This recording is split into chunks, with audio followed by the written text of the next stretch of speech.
बिस्मिल्लाहिर्रहमानिर्रहीम ताहा मा अंज़लना अलैकल कुरआन लितश्का इल्ला तज़किरतल लिमन यख्शा तंज़ीलन मिम्मन खलक़ल अर्ज़ वस्समावातिल उला अर्रहमानु अलल अर्शि इस्तवा लहु मा फिस्समावाति व मा फिल अर्ज़ि व मा बैनहुमा व मा ताहता सरा व इन तजहर बिल क़ौलि फ़इन्नहु यअलमु सिर्रा व अख़फ़ा अल्लाहु ला इलाहा इल्ला लहुल अस्माउल हुस्ना वहल अताका हदीसु मूसा इज़ रआ नारन फ़क़ाल अलैहिम कुसू इन्नी आनस्तु नारन लअली आतिकुम मिन्हा बिक़बसिन औ अजिदु अलन नारि हुदा फलम्मा अताहा नूदिया या मूसा इन्नी अना रब्बुका फ़ख़्लअ अलैका इन्नका बिल वादिल मुक़द्दस तुवा व अना अख़्तरतुका फ़स्तमि लिमा यूहा इन्ननी अना अल्लाहु ला इलाहा इल्ला अना फ़अब्दुनी वअक़िमिस सलाता लिज़िक्री इन्नस साअता आतियतुन अक़ादु उख़फ़िहा लितुजज़ा कुल्लु नफ़्सिन बिमा तसआ फ़ला यसुद्दन्नका अन्हा मन ला यु'मिनु बिहा वत्तबअ हवाहु फ़तरदा वमा तिल्का बियमीनिका या मूसा قال هي عصاي أتوكل عليها وأهش بها على غنمي ولي في مآرب أخرى قال ألقيها يا موسى فألقى فإذا هي حية تسعى قال خذها ولا تخف سنعيدها سيرتها الأولى واضمم يدك إلى جناحك تخرج بيضاء من غير سوء آية أخرى لنريك من آياتنا الكبرى اذهب إلى فرعون إنه طغى قال رب اشرح لي صدري ويسر لي أمري واحلل عقدة من لساني يفقهوا قولي واجعل لي وزيرا من أهلي هارون أخي اشدد به أدري وأشركه في أمري كي نسبحك كثيرا ونذكرك كثيرا إنك كنت بنا بصيرا قال قد أوتيت سؤلك يا موسى ولقد مننا عليك مرة أخرى إذ أوحينا إلى أمك ما يوحى أن اقذفيه في التابوت فاقذفيه في اليم فليلقه اليم بالساحل يأخذ عدو لي وعدو الله وألقيت عليك محبة مني ولتصنع على عيني إذ تمشي أختك فتكون على دلكم على من يكفله فرجعناك إلى أمك كي تقر عينها ولا تحزن وقتلت نفسا فنجيناك من الغم وفتناك فتونا فلبثت سنين في أهل مدينة ثم جئت على قدر يا موسى واستنعتك نفسي اذهب أنت وأخوك بآياتي ولا تني في ذكري اذهبا إلى فرعون إنه طغى فقول له قولا لينا لعله يتذكر أو يخشى قال ربنا إننا نخاف أن يفرط علينا أو أن يطغى قال لا تخافا إنني معكما أسمع وأرى فأتيا فقولا إن رسول ربك فأرسل معنا بني إسرائيل ولا تعذبهم قد جئناك بآية من ربك والسلام على من اتبع الهدى إنا قد أوحي إلينا أن العذاب على من كذب وتولى قال فمن ربكما يا موسى قال ربنا الذي أعطى كل شيء خلقه ثم هدى قال فما بال القرون الأولى قال علمها عند ربي في كتاب لا يضل ربي ولا ينسى الذي جعل لكم الأرض مهدا وسلك لكم فيها سبلا وأنزل من السماء ماء فأخرجنا به أزواجا من نبات شتى كلوا وارعوا أنعامكم إن في ذلك لآيات لأولي النهى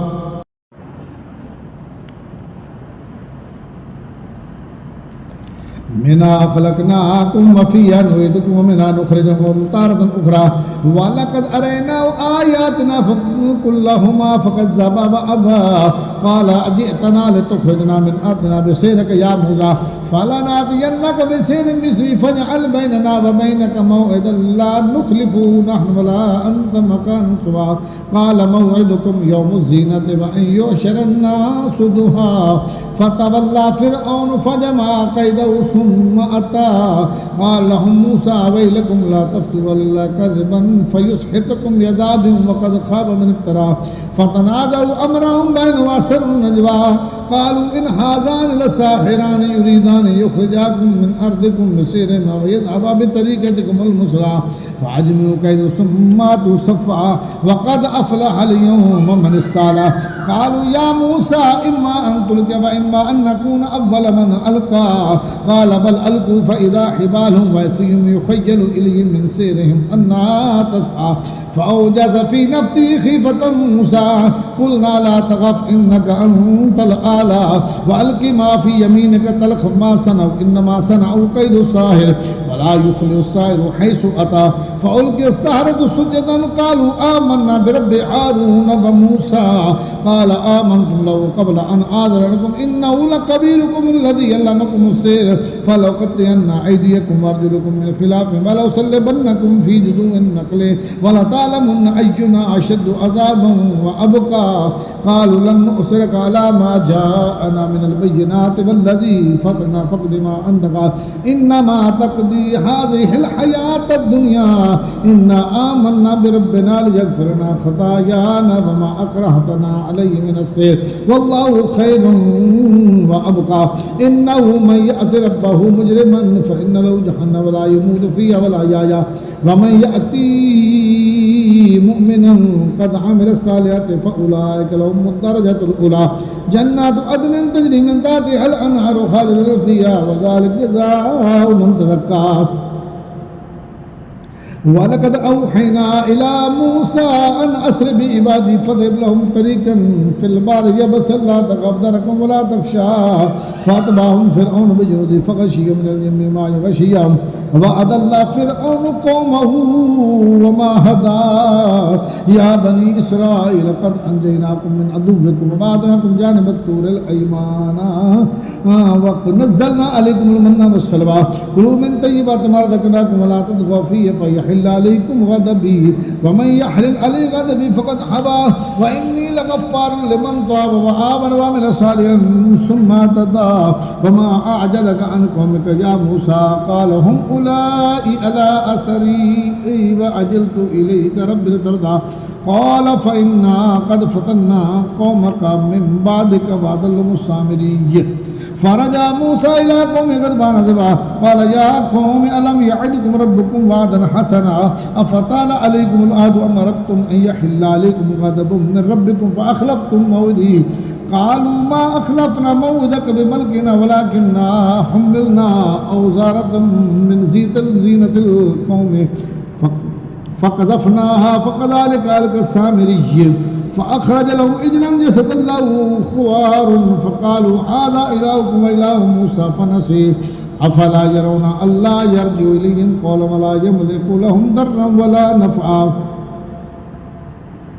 ولقد قال لهم هارون من قبل يا قوم إنما فتنت به وإن ربكم الرحمن فاتبعوني وأطيعوا أمري قالوا لن نبرح عليه عاكفين حتى يرجع إلينا موسى قال يا هارون ما منعك إذ رأيتم ضلوا ألا تتبعني أفعصيت أمري قال يا ابن أم لا تأخذ بليتي ولا براسي إني خشيت أن تقول فرقت بيني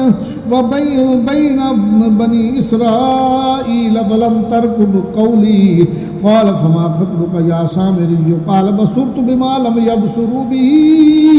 فقبضت قبضة من أثر الرسول فنبذتها وكذلك استغفرت لي نفسي قال فاذهبوا فإن لك في الحياة أن تقول لا مثال وإن لك موعدا لن تخلفه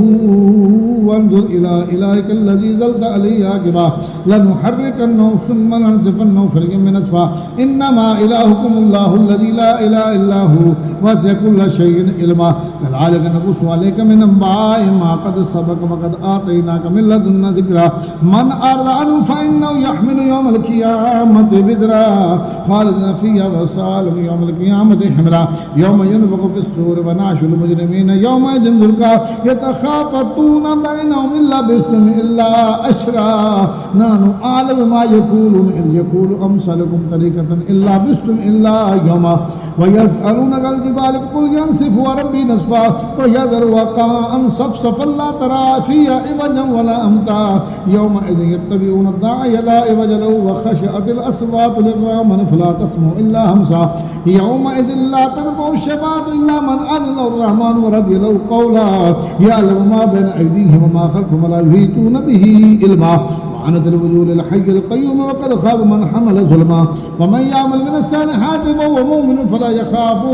ظلما ولا هدما وكذلك أنزلناه قرآنا عربيا مسرا فيه من البعيد لعلهم يتقون أو يحدث لهم ذكرا وكذلك أنزلناه قرآنا عربيا وصرفنا فيه من البعيد لعلهم يتقون أو يحدث لهم ذكرا فتعالى الله الملك الحق ولا تعجل بالقرآن من قبل أن يقضى إليك وحيه وقل رب زدني علما ولقد أعهدنا إلى آدم من قبل فنسي ولم نجد له عزما وإذ قلنا للملائكة اسجدوا لآدم فسجدوا إلا إبليس أبى فقلنا يا آدم إن هذا عدو لك ولزوجك فلا يخرجنكما من الجنة فتشقى إن لك ألا تجوع فيها ولا تعرى وأنك لا تظمأ فيها ولا تضحى فوسوس إليه الشيطان قال يا آدم هل أدلك على شجرة الخلد وملك لا يبلى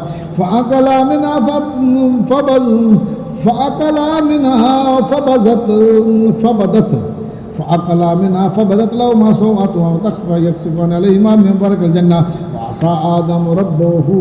فغوى ثم اجتباه ربه فتاب عليه وهداه قال اهبطا منها جميعا بعضكم لبعض عدو فإما يأتينكم مني هدى فمن اتبع هدايا فلا يضل ولا يشقى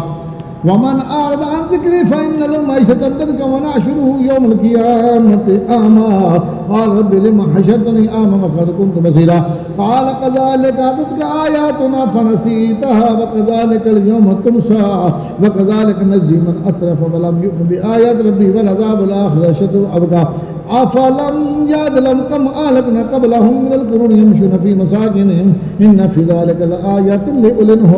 النهى ولولا كلمة سبقت من ربك لكان لزاما بعد المسمى فاصبر على ما يقولون وسبح بحمد ربك قبل طلوع الشمس وقبل غروبها ومن آناء الليل فسبح وأطراف النار لعلك ترضى ولا تمدنك عينيك إلى ما متعنا به أزواجا منهم زهرة الحياة الدنيا لنفتنهم فيه فمن رزق ربك خير وأبقى وأمر أهلك بالصلاة واصطبر عليها لا نسألك رزقا نحن نرزقك والعاقبة للتقوى وقالوا لولا يأتينا بآية من ربه أولم تأتهم بينة ما في الصحف الأولى ولو أنا أهلكناهم بعذاب من قبله لقال ربنا لولا أرسلت إلينا رسولا فنتبع آياتك من قبل أن نذل ونخزى قل كل متربص فتربصوا فستعلمون من أصاب الصراط السوي ومن اهتدى.